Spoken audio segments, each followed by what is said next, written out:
प्रणाम, शनि राजा को प्रणाम।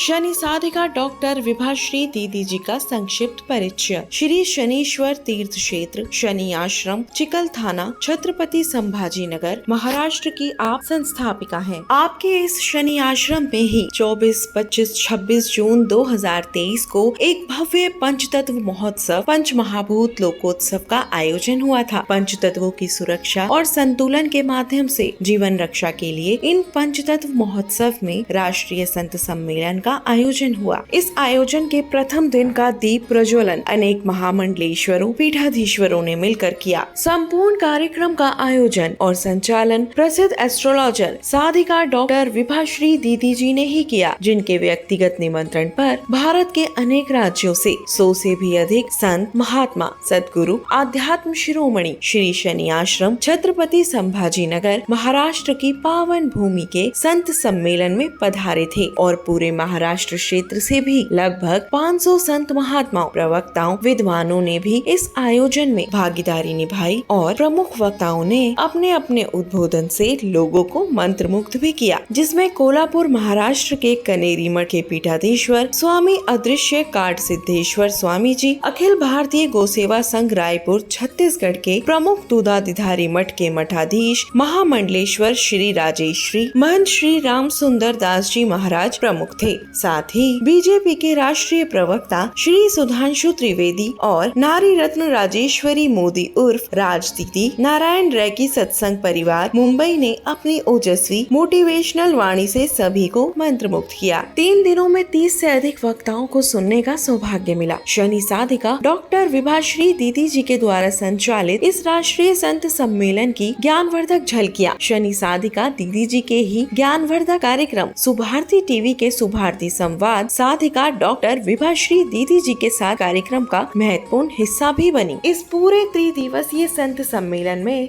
साधिका डॉक्टर विभाश्री दीदी जी की सुपुत्री अभिनेत्री विभूति शर्मा जी ने अपना महत्वपूर्ण योगदान दिया और सभी संत महात्माओं अतिथियों की स्वागत व्यवस्था को संभाला।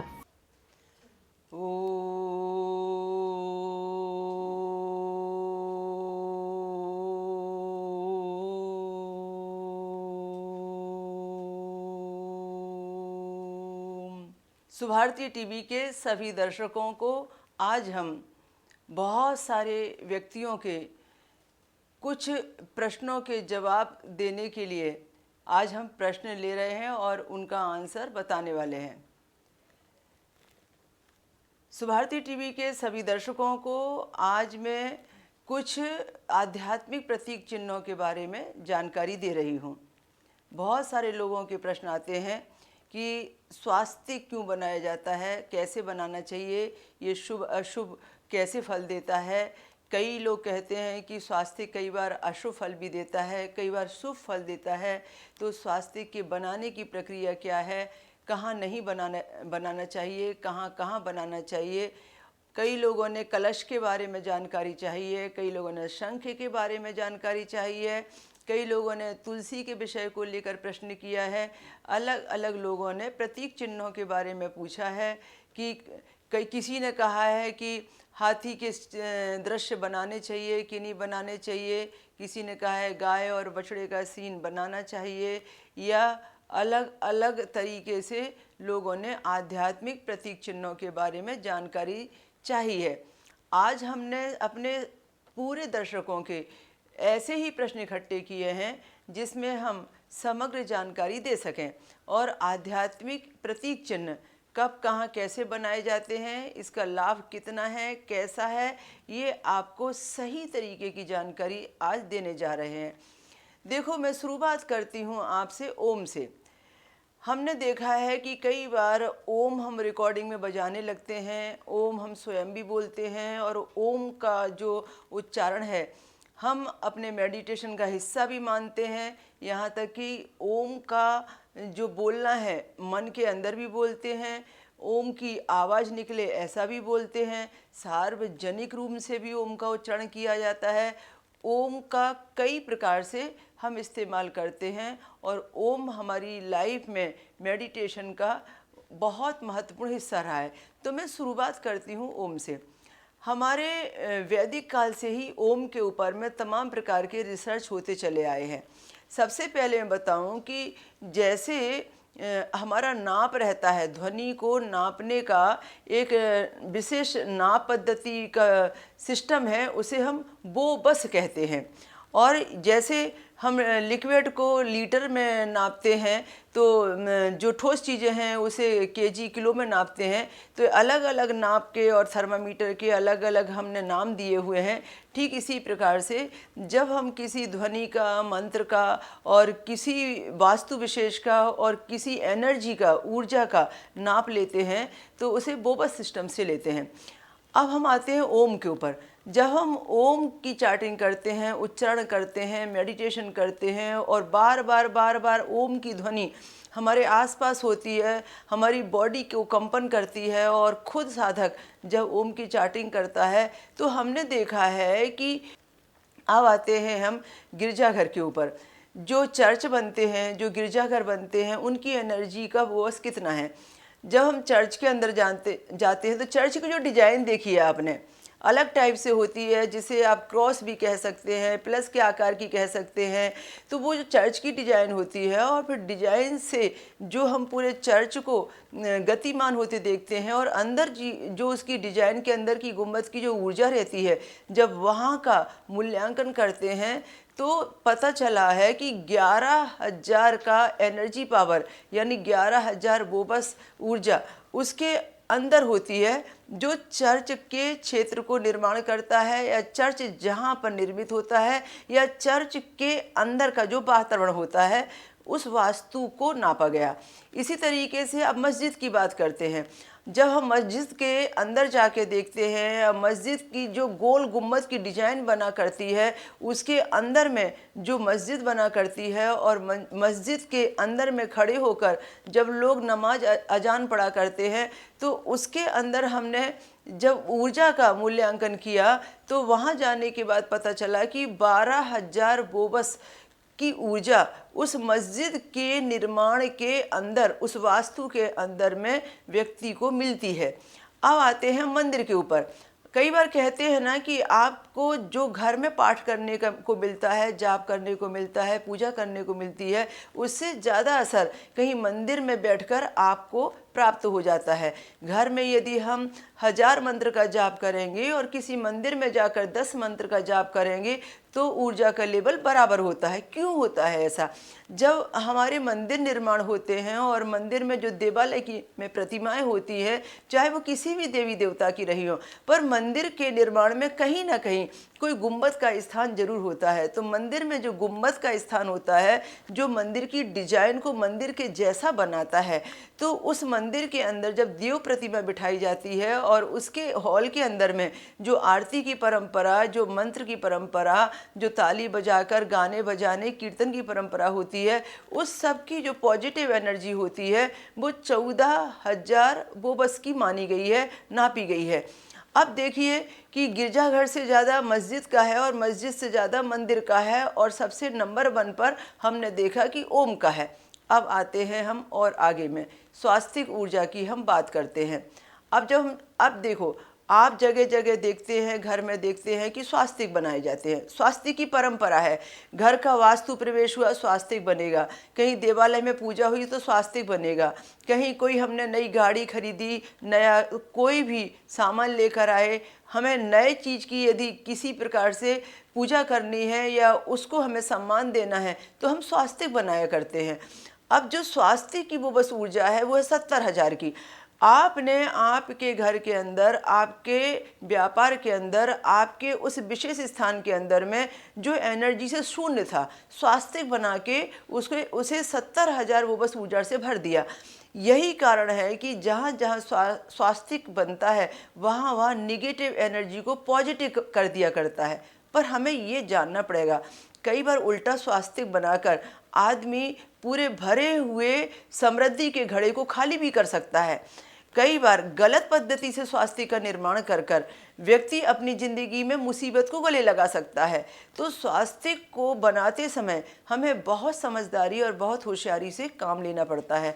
हमारा स्वास्थ्य का निर्माण बिल्कुल वैदिक पद्धति से हो, आध्यात्मिक पद्धति से हो, बिल्कुल सही और सरल पद्धति से हो। यदि हम थोड़ा बहुत भी अपने मन की गणना से आर्ट पद्धति से बनाते हैं, या हमें अच्छा लगे इस हिसाब से बनाते हैं, या खूबसूरती और डेकोरेशन के हिसाब से बनाते हैं, तो स्वास्थ्य से मिलने वाला जो पावर है, जो ऊर्जा है, वो पॉजिटिव से निगेटिव हो सकती है।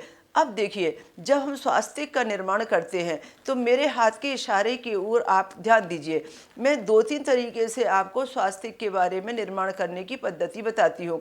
हम जब स्वास्थ्य निर्माण करते हैं, कोई इस उंगली से बनाता है, कोई इससे बनाता है, कोई इससे बनाता है, कोई इससे बनाता है, कोई 3 उंगलियों से बनाता है। अब मैं आपको बताती हूँ, जब भी स्वास्थ्य बनाया जाता है, हम किसी भी मनचाही उंगली से स्वास्तिक नहीं बना सकते। यह विडंबना है कि हमें सिर्फ स्वास्तिक बनाना आता है और हम किसी भी उंगली का इस्तेमाल स्वास्तिक बनाने के लिए किया करते हैं और यही नहीं सोचते कि कौन सी उंगली से हमें स्वास्तिक बनाना चाहिए। एक सपोज आप भगवान को तिलक लगाने जा रहे हैं, तो क्या किसी भी उंगली से भगवान को तिलक लगाएंगे? नहीं लगाएंगे। हम जिसे चंदन लगाने वाली उंगली कहते हैं, अक्सर व्यक्ति उसी उंगली से भगवान को तिलक लगाते हैं और भगवान के लिए उस पवित्र उंगली को चुना गया है। ठीक इसी प्रकार से जो चंदन लगाने वाली उंगली है, उसी से हम स्वास्तिक का भी निर्माण करते हैं, क्योंकि स्वास्तिक अपने आप में पूर्ण ब्रह्म है। वह गणेश जी का आकार प्रकार है, वह पूरे गणेश जी हैं और पूरे गणेश जी के पूजन और स्थापना का अधिकार स्वास्तिक को मिला है। तो जब हम स्वास्तिक की एनर्जी को बुलाते हैं, उसे स्थापित करते हैं, तो यह जो तर्जनी की उंगली है उसे इस्तेमाल नहीं करेंगे, यह जो मध्यमा उंगली है उसे भी इस्तेमाल नहीं करेंगे। सिर्फ रिंग फिंगर, जिसे अनामिका उंगली कहते हैं, हम इस रिंग फिंगर को, अनामिका उंगली को ही स्वास्तिक बनाने के लिए इस्तेमाल कर सकते हैं। अगली बात, जब हम स्वास्तिक बनाते हैं तो अक्सर हमने देखा है कि हम ऊपर की लाइन को नीचे लाते हैं। हम किसी भी उंगली से बनाएं, हम अनामिका उंगली से बनाएं, तो भी हम ऊपर से नीचे को लाइन लाते हैं। ये गलत पद्धति है। कभी भी स्वास्तिक बनाते समय हम ऊपर से नीचे गिरे ना। हम ऊपर उठने के बाद में यदि डाउन पोजीशन पर आते हैं तो स्वास्तिक हमारा गलत बनता है। हालांकि दिखने में आपको सही नज़र आता है, पर रिजल्ट आपको उससे सही नहीं मिल सकता। इसलिए हमेशा आपको तिलक लगाने वाली पद्धति से स्वास्तिक बनाना है। आपको नीचे से ऊपर की ओर जाना पड़ेगा। जब आप नीचे से ऊपर की ओर जाएंगे तो सही स्वास्तिक की पहली लाइन खींचेंगे। इसी प्रकार से जब हम स्वास्तिक की दूसरी लाइन खींचते हैं और दूसरी लाइन को हम कहीं से भी खींचते हैं, तो आप तरीका देखिए। कई लोग दूसरी लाइन को लेफ़्ट से राइट खींचते हैं और कई लोग दूसरी लाइन को राइट से लेफ़्ट खींचते हैं। सपोज आप मंदिर में खड़े हैं और परिक्रमा लगा रहे हैं, तो आप किसी भी तरीके से परिक्रमा नहीं लगाएंगे। यदि आपको परिक्रमा लगानी होगी तो आप इस तरीके से परिक्रमा लगाएंगे कि जो देवालय होगा उस देवालय की परिक्रमा को लगाते समय आप राइट की ओर ऐसे टर्न होते होते होते पूरी परिक्रमा आप ले लेंगे। अब यदि किसी ने उल्टी परिक्रमा ली, यानी लेफ्ट की ओर टर्न होकर आप की परिक्रमा हुई, तो उल्टी हो जाएगी। हमेशा आप इस तरीके की ऐसी परिक्रमा लेते हैं और तब आपकी परिक्रमा सीधी मानी जाती है। यदि आप इस तरह से उल्टी परिक्रमा लेते हैं तो वो सीधी नहीं मानी जाएगी। तो आपका जो हाथ है, उस हाथ के हिसाब से आप परिक्रमा लेते हैं। आप ऐसे परिक्रमा अपने जगह पर भी लेते हैं तो राइट से ही घूमते हैं। आप मंदिर में भी घूमते हैं तो आपके राइट हैंड से ही परिक्रमा ली जाती है। ठीक इसी प्रकार से जब भी हम स्वास्तिक का निर्माण करते हैं तो हमें सबसे पहले राइट की ओर चलना चाहिए। तो हमारी जो ये उंगली है चंदन लगाने वाली रिंग फिंगर, तो इस उंगली से यानी अनामिका उंगली से अब दूसरी लकीर जो खींची जाएगी वो लेफ्ट से राइट की ओर खींची जाएगी। पहली लकीर जो खींची जाएगी वो नीचे से ऊपर की ओर जाएगी और दूसरी लकीर जो खींची जाएगी वो लेफ्ट से राइट की ओर जाएगी। अब हम उसके धीरे धीरे धीरे धीरे आगे के निर्माण करते हैं। अक्सर लोग जब उनको स्वास्तिक बनाना होता है तो कभी ऊपर की लाइन खींचेंगे, कभी नीचे खींचेंगे, कभी इधर खींचेंगे, कभी उधर खींचेंगे। इस तरीके से वो 4 जगह पर आड़ी आड़ी लाइनें खींच के स्वास्तिक पूर्ण करते हैं और ये पद्धति बिल्कुल सही नहीं है। ये पद्धति बहुत गलत पद्धति है। सही मायने में जब हम स्वास्तिक बनाते हैं तो आपने अभी देखा कि आपने स्वास्तिक को कैसा बनाया। नीचे से आपने ऊपर लाइन लेके गए, तो जब नीचे से आप ऊपर लेके लाइन गए, अब उसी उंगली को हटाइए मत, उसी समय आपको आड़ी लकीर खींचना है, उसके बाद आपको उंगली को हटाना है। ठीक इसी प्रकार से जब आप बाईं ओर से दाईं ओर लाइन लेके जाते हैं, तो जब बाईं ओर से दाईं ओर लाइन लेके जाते हैं, आपको हाथ को हटाना नहीं होगा, उसी से आपको हाथ से एक नीचे लाइन निकालनी पड़ेगी। इस तरीके से जब आप ये स्वास्तिक बनाएंगे तो ऊपर वाली लाइन भी पूरी कंप्लीट होगी और इधर राइट वाली लाइन भी पूरी तरह से कंप्लीट हो जाती है। अब ये इधर की जो 2 लाइनें बनती हैं, उन 2 लाइनों को कंप्लीट करने के लिए फिर अगला स्टेप उठाना पड़ता है और वो लाइनें कंप्लीट की जाती हैं। इसके साथ में हम जब स्वास्तिक के बीच के खंड हैं उनको भरा करते हैं, उनमें स्पॉट बिंदु कुछ भी हम डिजाइन बनाते हैं, और ये मान्यता है कि जो बीच की जगह है वहाँ पर डॉट बनाते हैं या बिंदु बनाते हैं या गोल कोई डिजाइन बनाते हैं, वो शुभ का प्रतीक मानी गई है। अब हर जगह उस पर डॉट बनाना जरूरी नहीं रहता, हर जगह उस पर बिंदु बनाना जरूरी रहता। ये देखा जाता है कि वो स्वास्तिक किस मकसद से है, किस उद्देश्य की पूर्ति से है। धार्मिक स्थान के लिए, पूजनीय स्थान के लिए है, घर के वास्तु के लिए है, व्यापार के वास्तु के लिए है, किसी गाड़ी के लिए, किसी फैक्ट्री के लिए, किसी निर्जीव चीज़ के लिए, किसी सजीव चीज़ के लिए है। ये हमें सोचना अति आवश्यक रहता है। सिर्फ धार्मिक स्थान के लिए, सिर्फ धर्म के लिए, सिर्फ मंदिर देवालय के लिए, सिर्फ महालक्ष्मी पूजन, या जिसे हम कहते हैं कि घर का कोई वैदिक कोई पूजन चल रहा है, उस समय के लिए जब आप स्वास्तिक बना रहे हैं तो आपको बिंदु बनाने की आवश्यकता है। वह बीच बीच में डॉट, चंदन के, कुमकुम के टीके लगाने की आवश्यकता है। या आप चाहें तो जहाँ जहाँ से आपने ये आड़ी लकीर छोटी छोटी खींची है, आप उस पर भी टीका लगा सकते हैं। पर यदि आप दूसरी जगह वास्तु बना रहे हैं, जो निर्जीव वस्तु के लिए आपने वास्तु को चुना है, पर वो चीज़ सजीव नहीं है, वो कोई आपका उपकरण हो सकती है, कोई मशीनरी हो सकती है, कोई वाहन हो सकता है, या किसी प्रकार की कोई कंप्यूटर जैसी कोई इलेक्ट्रॉनिक चीज़ हो सकती है, पर आप अपनी मन की तसल्ली के लिए उस पर स्वास्तिक बनाना चाहते हैं, वहाँ डॉट लगाने की, वहाँ बिंदु लगाने की बिल्कुल आवश्यकता नहीं होती। इसके बाद में स्वास्तिक बनाए किससे, ये भी महत्वपूर्ण है। कई बार लोग कलर पेंट लेकर आते हैं और स्वास्तिक बनाते हैं, कहते हैं ये परमानेंट बना रहेगा, कभी मिटेगा नहीं। अब कई लोग ऑयल पेंट से बनाते हैं, कई लोग पोस्टर पेंट से बनाते हैं, पेंसिल से, स्केच पेन से, किसी भी चीज़ से लोग स्वास्तिक बनाते हैं।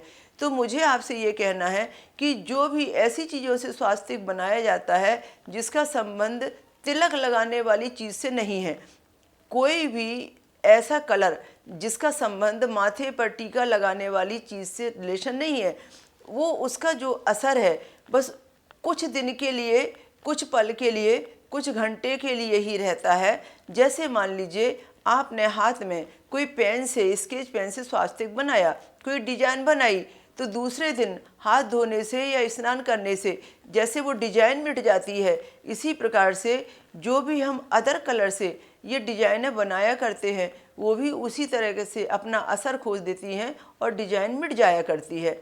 अब आगे आते हैं, जब कभी भी हम स्वास्तिक बनाएं तो हनुमान जी को जो सिंदूर चढ़ाया जाता है, वो सिंदूर सबसे उत्तम रहता है। हनुमान जी के मंदिर जाइए, वहाँ से चढ़े हुए सिंदूर को मांग कर लाइए, उस सिंदूर में और थोड़ा सा घी गर्म करके मिलाइए, और इस अनामिका उंगली से आपको जिस समय इसकी आवश्यकता है स्वास्तिक बनाने की, आपके घर के त्यौहार पर, देवालय में जो भी आपने कोई नई चीज़ ली है, खरीदी है, जिस जगह भी आपको प्रवेश करना है उसके मुख्य द्वार पर, और ये शीघ्र असरकारी प्रक्रिया है, रिद्धि सिद्धि के स्वामी गणपति देवता के प्रसन्नता की प्रक्रिया है। यदि मान लीजिए आप कुमकुम से बनाते हैं तो भी ये बहुत असरकारी है, वह कुमकुम जिसका टीका हम माथे पर लगाते हैं। यदि मान लीजिए आप अष्टगंध की स्याही से बनाते हैं, अष्टगंध बाजार में मिलती है जिसमें 8 प्रकार के चंदन, कुमकुम, सिंदूर और सब कुछ मिला रहता है, तो उससे आपने यदि स्वास्तिक बनाया, उसमें थोड़ा सा तेल या थोड़ा सा घी या थोड़ा सा पानी मिलाकर, जो भी चीज़ आप उसमें मिला रहे हैं उससे फेंट कर आपने स्वास्तिक बनाया, तो भी वो सर्वोत्तम माना गया है। इसी प्रकार से यदि आप प्योर चंदन से भी स्वास्तिक बनाते हैं तो भी वो सर्वोत्तम माना गया है। आपके जीवन में रिक्वायरमेंट के अनुसार, स्थान के अनुसार, उपलब्धि और जहाँ पर आप बना रहे हैं उसके रिजल्ट के अनुसार इस स्वास्थ्य का चुनाव आपको करना होता है। कि किसी शादी ब्याह में बना रहे हैं, किसी शुभ काम में बना रहे हैं, किसी धार्मिक कार्य के लिए बना रहे हैं, किसी व्यक्ति के शरीर पर बना रहे हैं, किसी व्यक्ति के माथे पर बना रहे हैं, किसी व्यक्ति के सर के ऊपर बना रहे हैं। आपको हम बताएं, जब छोटे छोटे से बच्चों का मुंडन होता है, उस मुंडन के समय में अक्सर जब पूरे बाल उतर जाया करते हैं और मुंडन पूरा हो जाया करता है, तब गोपी चंदन से, सफ़ेद चंदन से, प्योर चंदन से उससे सर के ऊपर जहाँ पर अब बाल नहीं है स्वास्तिक बनाने की प्रक्रिया है। और वो इसलिए कि उनके सर के ऊपर में डायरेक्ट सूर्य की किरण जो आएगी तो स्वास्तिक उसे सहेगा और स्वास्तिक से वह सूर्य की किरण टच करेगी और उसके शरीर को लाभ देगी, हानि नहीं देगी। पॉजिटिव ऊर्जा उस स्वास्तिक को टच करके उस व्यक्ति के शरीर पर भेजेगी। यह प्रक्रिया कही जाती थी। तो इस तरीके से कई बार ऐसी स्थिति में भी शरीर के किसी अंग पर स्वास्तिक बनाना होता है जहां मंत्र चिकित्सा चल रही होती है और यह बड़ा लाभ भी देता है। तो हमें ये देखना है कि हमें कब, कहाँ, कैसे स्वास्तिक का निर्माण करना चाहिए और हमें उसके निर्माण करने से हमें कितने लाभ हो सकते हैं। आपको चाहिए कि आप कभी भी स्वास्तिक बनाएं, पर आप इतना ज़रूर ख्याल रखें कि इसे पूरी पवित्रता के साथ बनाएं। घर का मुखिया, घर का मालिक, जो ऑनर है, जो घर की महिला है, जो गृहिणी है, लक्ष्मी है, वही स्वास्तिक का निर्माण करे। किसी सेवक से, सेविका से, काम करने वाले व्यक्ति से या डेली रूटीन में आने वाले पंडित जी से स्वास्तिक ना बनवाया गए। यदि ऐसे पंडित जी हैं जो आपके मंदिर के लिए पेमेंट बेस पर चुने गए हैं तो भी वो स्वास्तिक नहीं बना सकते। आपने आपके घर में जो जीवन में सुख समृद्धि पाने के लिए इच्छा व्यक्त की है, उसके लिए भगवान को आपको खुद को ही बुलाना पड़ेगा और भगवान का आसन भी आपको खुद को ही देना पड़ेगा। ये कार्य कोई दूसरा व्यक्ति देगा तो भगवान कभी प्रसन्न नहीं हो सकते, इसलिए वो स्वास्थ्य का लाभ पूरा आपको मिलेगा नहीं। तो आपका खुद का यदि कोई भी स्थान का पूजन चल रहा है तो ऑनर को चाहिए कि वो स्वास्थ्य कम से कम अपने ही हाथों के द्वारा बनाए। अब मैं आपको एक छोटी सी चिकित्सा इस स्वास्थ्य को लेकर बताती हूँ। स्वास्थ्य को लेकर अद्भुत चिकित्सा है, छोटी सी चिकित्सा है। कई बार आपका काम नहीं हो रहा है, कई बार आप एनर्जी फुल नहीं हो रहे हैं, कई बार हर जगह जाने पर आप निराश वापस आते हैं, कई बार आपको ऐसा लगता है कि मैं तो हिम्मत हार चुका हूँ, मैं तो हिम्मत हार गई हूँ, अब तो मेरा काम होने वाला नहीं, अब तो होगा नहीं। एक ही जगह पर 4 बार आते हैं पर फाइल पे सिग्नेचर नहीं होते, कोई ऑफिस जाते हैं पर काम नहीं होता, कहीं विशेष जगह उपलब्धि के लिए जाते हैं, निराश होकर वापस आ जाते हैं। कार्य की असफलता को सफलता में बदलता है ये स्वास्तिक। पर करना क्या है, छोटा सा उपाय आपको बताती हूँ, अद्भुत उपाय मैं आपको बताती हूँ। आप कहीं भी जा रहे हैं और इस स्वास्तिक को आप बनाकर निकलें। आपके शरीर के ऊपर कैसे बनाना है, जैसे मैंने कहा, कुमकुम से बनाया गया स्वास्तिक, अष्टगंध से बनाया गया स्वास्तिक, या हनुमान जी को शरीर से सिंदूर उतारकर जो सिंदूर मिलता है, हनुमान जी को सिंदूर का लेपन करते हैं। फिर हम साल में 3-4 बार उनके सिंदूर को निकालते भी हैं। जब वो बहुत सारा सिंदूर उनके ऊपर इकट्ठा हो जाता है, उस सिंदूर को हम बांटा करते हैं। उस सिंदूर में हल्का सा घी को गर्म करके जब फेंट कर हम रख लेते हैं तो शुद्ध घी से वो सिंदूर लेपन करते हैं। तो इसी तरीके से ऐसी ही कुछ चीज़ें हैं जिनसे स्वास्तिक आप अपने शरीर पर भी बनाकर जाएंगे तो कार्य सफल होगा। पर बनाना कहाँ चाहिए, आपके हार्ट के ऊपर में, आपके गले से 5 अंगुल नीचे में, आपके हृदय के स्थान पर। यदि आप ये स्वास्तिक किसी लकड़ी से, किसी तीली से, किसी पेन की नोक से, कोई भी ऐसी चीज़ से बनाएं जो बारीक से बारीक बने और उस स्वास्तिक को बनाए। दूसरा स्थान बनाने का क्या होगा, राइट हैंड के कंधे पर। राइट हैंड के कंधे पर यदि आप स्वास्तिक बनाकर निकलते हैं तो भी आपको पॉजिटिव ऊर्जा मिलेगी और आप जहाँ जाएंगे वहाँ नहीं होने वाला काम भी होने का मार्ग खोल देगा। यदि आप हार्ट के ऊपर में या आप गले से 5 अंगुल नीचे या राइट हैंड के कंधे पर, बाहीं पर ये स्वास्तिक बनाकर आप निकलते हैं और फिर जहाँ भी जाते हैं वहाँ जाके आप अपनी ऊर्जा को नाप कर देखिए। आप जहाँ 10 बार जाने पर भी काम नहीं कर पा रहे थे, किसी के सामने आपका प्रभाव नहीं पड़ रहा था, वहाँ 2-4 बार जब ऐसा करके जाएंगे तो हिम्मत हारने वाला व्यक्ति जीतने के लिए तैयार हो जाएगा और आपकी ऊर्जा आपके साथ में मेल खाने लगेगी। इसलिए मैंने आपको ये बड़ा अच्छा सुंदर ट्रीटमेंट बताया।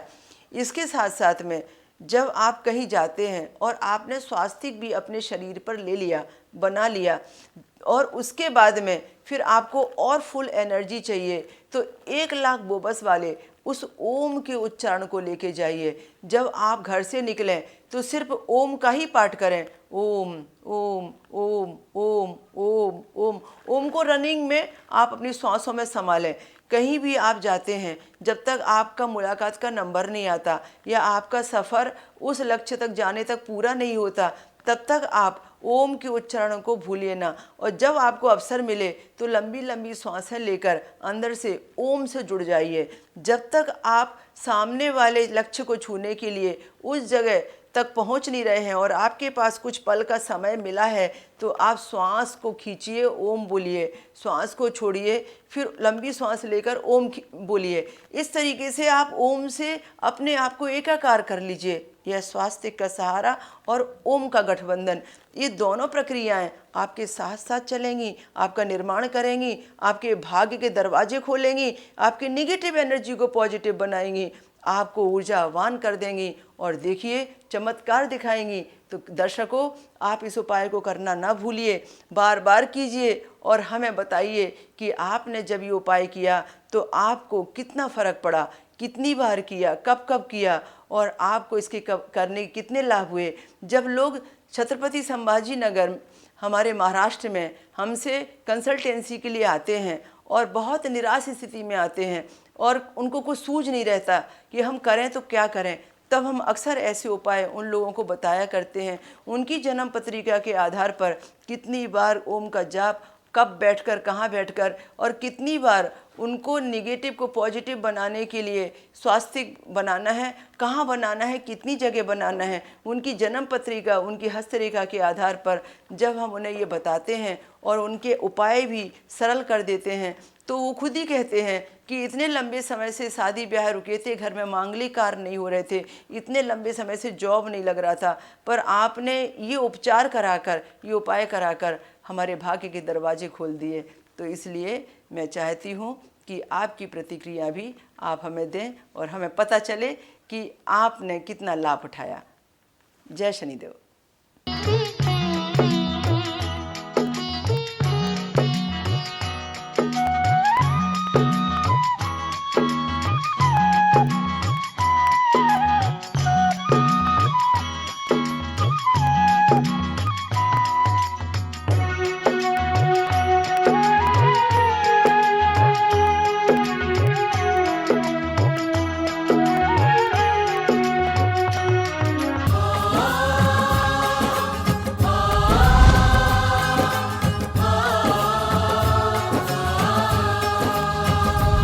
शनि देवा को प्रणाम, शनि राजा को प्रणाम।